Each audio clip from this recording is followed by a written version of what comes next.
మాజీ YCP MP Vijayasai Reddy ఈరోజు చేసినటువంటి వ్యాఖ్యలు అంటే ఈడీ విచారణకు హాజరైన తర్వాత మీడియాతో చేసిన వ్యాఖ్యలు ఆయన ఆలోచన ధోరణిని స్పష్టంగా తెలియజేస్తున్నాయి. ఆయన పూర్తి క్లారిటీతో ఉన్నారు. అదే సమయంలో మాట్లాడేటప్పుడు చాలా సేఫ్గా కూడా ఆయన మాట్లాడుతూ ఉన్నారు. ఆయన రాజకీయంగా చూస్తే తెలుగుదేశాన్ని మటుకు విమర్శిస్తూ బీజేపీ జనసేనలకు అనుకూలంగానే మాట్లాడుతూ ఉన్నారనేది స్పష్టమవుతుంది. జగన్మోహన్ రెడ్డి తనకిచ్చిన అవకాశాలు, జగన్మోహన్ రెడ్డి పట్ల సాన్నిహిత్యం, విధేయత వీటి గురించి చెప్తూనే ఆ దశ అయిపోయింది. ఇంకా అంటే పాలేరులాగా పనిచేశాను, కానీ అధికారంలోకి వచ్చిన తర్వాత ఏడాది లోపే తనను దూరం పెట్టారు. జగన్మోహన్ రెడ్డి దూరం పెట్టారా అంటే కోటరి పందికొక్కుల్లాగా తింటున్న కోటరి నన్ను దూరం పెట్టారు, దానివల్ల దూరం చేశారు. చంద్రబాబు నాయుడు ఎన్టీఆర్కు చేసినట్టుగా నేను ఆయనకు చేస్తాను, వెనుపోటు పొడుస్తానని ఆయన భావించి ఒక అభద్రతా భావానికి కూటమి వాళ్ళు కోటరికి గురి చేసింది. ఇది విజయసాయి రెడ్డి చెప్పేటటువంటి సారాంశం. కానీ జగన్మోహన్ రెడ్డి అనవసరంగా నేను ప్రలోభాలకు లోబడిపోయాను అది ఇది అన్నారు. ఆ మాటలు ఆయన వెనక్కు తీసుకోవాలి. కాబట్టి జగన్ విషయంలో విజయసాయి రెడ్డి వ్యాఖ్యలు చాలా తీవ్రంగానూ చాలా ఖచ్చితంగానూ ఉన్నాయి. ఆ వ్యాఖ్యలు ఆయన వెనక్కు తీసుకోవాలి. రెండవది, అధికారంలోకి వచ్చే అవకాశాలు కూడా లేవు, చాలా తక్కువగా ఉన్నాయి. అధికారం శాశ్వతం అనుకున్నాడు ఆయన, చంద్రబాబు అనుకున్నాడు, కానీ ఎవరికి శాశ్వతం కాదు.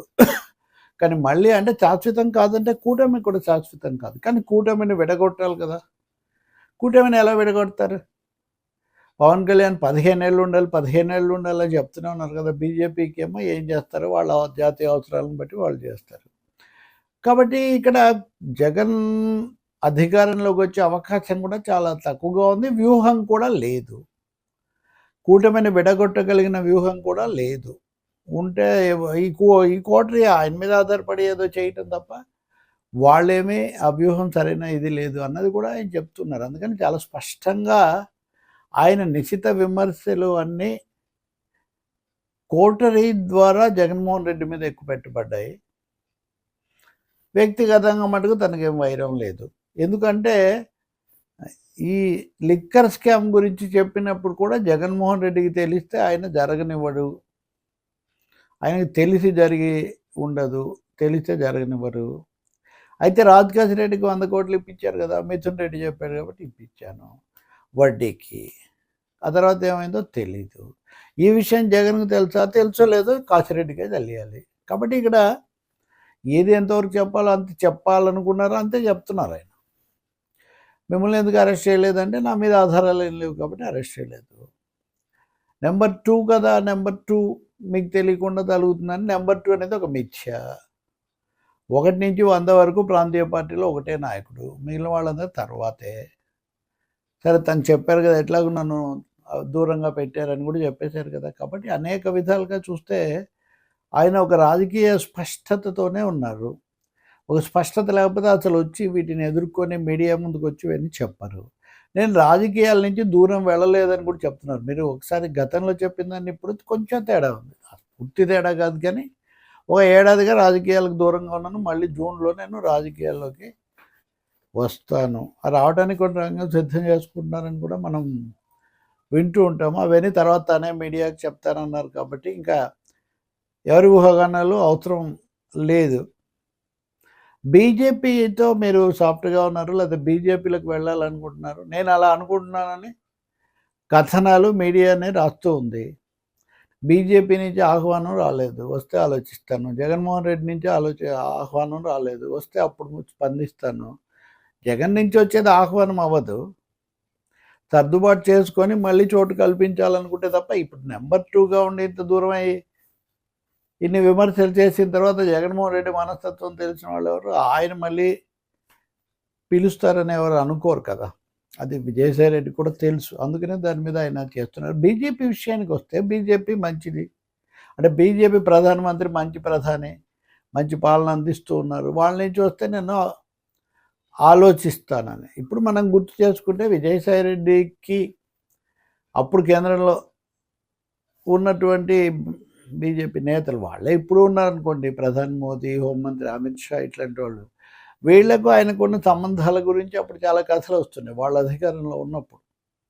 ఇప్పుడు కూడా వాళ్ళకు ఈయన సానుకూలంగానే మాట్లాడుతూ ఉన్నారు. కాబట్టి మీడియా విజయసాయిరెడ్డి బీజేపీ అని చెప్తున్నది అదేదో కేవలం తాడు బొంగరాలని కథనమని మనం అనలేం. ఈరోజు ఆయన మాట్లాడిన దాన్ని బట్టి చూసినా కానీ బీజేపీకి ఆయన యొక్క ఏమనాలి ప్రశంసలు అందుతున్నాయి. జగన్ విషయంలో ఒక దశలో ఉన్న తర్వాత ఆయన ఇంకెవరికో లోబడిపోయి తనను అన్నారు కాబట్టి ఆ మాటలు వెనక్కి తీసుకోవాలి, మళ్ళీ అధికారంలోకి రాలేరు. ఇలా జగన్ మీద కూడా తీవ్రమైన పదాలే వాడుతున్నారు. కూటమి పాలన అంటే చంద్రబాబు నాయుడే కదా ముఖ్యమంత్రి కాబట్టి కూటమి పాలన అధ్వాన్నంగా ఉంది అని చెప్తున్నారు. అంటే తెలుగుదేశంతో కూడా విడగొట్టుకుంటున్నారు.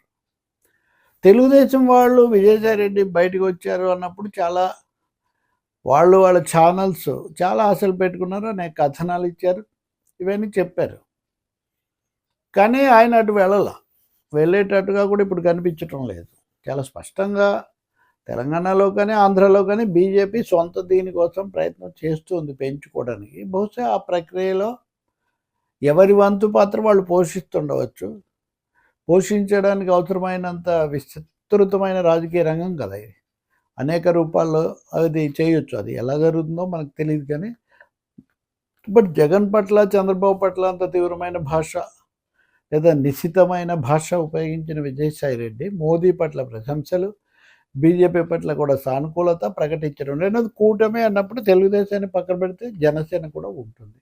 గతంలో కూడా ఆయన పవన్ కళ్యాణ్ నేను ఎప్పుడు విమర్శించలేదని చెప్పారు. జగన్ను చంద్రబాబును ఇప్పుడు కూడా విమర్శిస్తున్నారు. పవన్ ఏమో ఎప్పుడూ విమర్శించలేదు, మోదీని ప్రశంసిస్తున్నారు. కాబట్టి ఆయన రాజకీయమైన ఆలోచన ఎలా ఉందో మనకి ఇక్కడ స్పష్టంగా కనిపిస్తుంది. సరే, ఎవరి ఆలోచన వాళ్ళది, ఎవరి అంచనాలు ఎవరి ఆలోచనలు వాళ్ళకు ఉంటాయి. దాంట్లో ఏమీ ఇతరులు చెప్పేదేమి ఉండదు. కానీ అయితే అసలేమీ తెలీదు అని చెప్పడం ఇవన్నీ కూడా ఆధారాలు లేవు.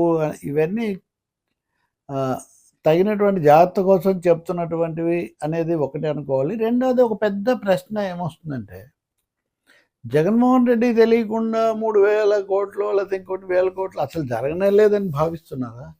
జరిగి ఉంటే జగన్కు తెలియకుండా ఇంత పెద్ద జరిగే అవకాశం ఉంటుందా అన్నది మటుకు ప్రశ్న మిగిలే ఉంటుంది. దాని మీద విజయసాయిరెడ్డి ఎక్కువగా అంతకుమించి ఆయన వ్యాఖ్యానించదలుచుకోలేదు. కొంతమంది అయితే అప్పుడే తెలుగుదేశం ఛానల్స్లో లేదా అనుకూల ఛానల్స్లో వాళ్ళు విజయసాయిరెడ్డి మీద వ్యాఖ్యానాలు వీటన్నిటిని మార్చారు. ఇంకొంతమంది మాజీ వైసీపీ వాళ్ళేమో ఇప్పుడు ఇదంతా ఒక పెద్ద నాటకం, ఇదంతా జగన్మోహన్ రెడ్డి ఆడిస్తున్నాడని వాళ్ళు ఆరోపిస్తున్నారు. బీజేపీ వాళ్ళు కొంతమంది అటు ఇటు మాట్లాడుతున్నారు. కాబట్టి క్లియారిటీ ఒకటైతే మటుకు తెలుగుదేశంలో విజయసాయిరెడ్డికి మామూలుగానే అవకాశం ఉండదు, ఆయన కూడా అటువైపు లేదు. జగన్ ఏదో మాట వెనక్కు తీసుకొని విజయసాయిరెడ్డిని పిలిచే అవకాశం ఉండదు కాబట్టి అక్కడ లేదు. ఇంకా మిగిలిన బీజేపీ జనసేన కదా. ఇందులో జనసేన కూడా బీజేపీకి చాలా ఎప్పటికప్పుడు వీర విశ్వాసం సనాతనవాదంతో సహా ప్రకటిస్తూ ఉంటారు కదా. కాబట్టి అంటే మిగిలింది ఒకటే మార్గం. ఇది కాకుండా ఆరోపణలకు సంబంధించి 68వ కంపెనీ వాళ్లకు మా అమ్మాయిని ఇచ్చినంత మాత్రాన వాళ్ళ వ్యాపారాలన్నీ నావవుతాయా? ఇవన్నీ వైసీపీ సోషల్ మీడియా వాళ్ళు, పెయిడ్ మీడియా వాళ్ళు ఇవన్నీ నా మీద ప్రచారం చేశారు అని ఆయన ఆరోపణ చేస్తున్నారు. అంటే ఒక దశలో తెలుగుదేశం వాళ్ళు కూడా కావచ్చు, అంటే వ్యతిరేకంగా కావాలని రాశారు కానీ నాకు అవన్నీ ఏమీ తెలియదు, అవన్నీ ఏమన్నా ఉంటే తీసుకోవచ్చు అని ఒకటైతే తెలుస్తుంది కదా. వాళ్ళ దగ్గర పలుకుబడితో ఒక 100 కోట్లు ఇప్పించగలిగారు, అంతవరకు కనిపిస్తుంది. ఇంకా తర్వాత ఏమేమవుతుంది ఏంటి అన్నదైతే మనం భవిష్యత్తులో చూడాలి. మళ్ళీ విచారణకు పిలిస్తే కూడా నేను వస్తానని ఆయన చెప్తూ ఉన్నారు. కాబట్టి విజయసాయిరెడ్డి రాజకీయమైన స్పష్టతతో అలాగే తనంతాను తన ఉనికిని కాపాడుకుంటూ భవిష్యత్తులో కూడా ఒక కీలక పాత్ర లేదా ప్రభావశీలమైన పాత్ర నిర్వహించడానికి సిద్ధమవుతున్నారు అనేది స్పష్టం. అదే ఆయన తెలియజేస్తున్నారు ఈరోజు. ఇంకా నేను ఎప్పుడు అప్రూవర్గా మారడం అనేది ఒకటి, నేనేదో ఎవరికో లొంగిపోవడం అనేది జరగదని. ఆ క్రమంలో జగన్‌కు కూడా ఆయన ఏది పడితే అది మాట్లాడితే నేను ఆమోదించి ఉండేది కాదు. ఇంకా ఆయన వాళ్ళ బిట్టరెస్ట్ క్రిటిసిజం లేదా వరస్ట్ క్రిటిసిజం అనేది ఎవరికి అంటే అది కోటరీ అనేదానికి. కోటరీని ఎవరెవరు కొన్ని పేర్లు పెట్టుకోవచ్చు, ఇంకోటి పెట్టుకోకపోవచ్చు, కానీ నేను కేసుల్లో నెంబర్ 2ని కానీ ప్రయోజనాలు పొందడంలో నెంబర్ 2ని కాదని చెప్పడం ద్వారా ఆయన యొక్క అతి తీవ్రమైన విమర్శ మాత్రం ఆ కోటరీ అనే దాని మీద ఎక్కువ పెట్టుబడి ఉందని మనకు అర్థమవుతుంది. వైసీపీ నుంచి బయటకు వచ్చిన వాళ్ళు చాలామంది అదే మాట్లాడుతూ ఉంటారు. కాబట్టి ఇప్పుడు మరి జగన్మోహన్ రెడ్డి ఈరోజు మళ్ళీ పాదయాత్ర ఇవన్నీ చెప్తున్నారు. మరి ఆయన ఏం ఆలోచిస్తున్నారు, ఎవరిని ఎలా ఉంచుతారో, ఈ మాటల ప్రభావం వాళ్ళ మీద ఆ పార్టీ మీద ఎలా పడుతుందో కూడా మనం చూడాల్సి ఉంటుంది. వీటన్నిటిలో నేను ఆంధ్రప్రదేశ్ గురించి చెప్పిన, తెలంగాణ గురించి చెప్పిన, బీజేపీ అదృశ్యహస్తం ఒకటి ఉంటుందని చెప్తాను. ఇలా చెప్పడం బీజేపీ మిత్రులకి ఇంకొంతమందికి నచ్చదు. మీరు ఎప్పుడు అదే అంటుంటారు. ఈ దేశాన్ని 13 ఏళ్ళ నుంచి పాలిస్తున్న పార్టీ అనేక విధాల చక్రం తిప్పి అనేక ప్రభుత్వాలను, అనేక మంది నాయకుల గమనాన్ని మార్చిన పార్టీ, లోబరుచుకున్న పార్టీ బీజేపీ గురించి మాట్లాడకుండా ఉండటం ఎలా సాధ్యం అసలు?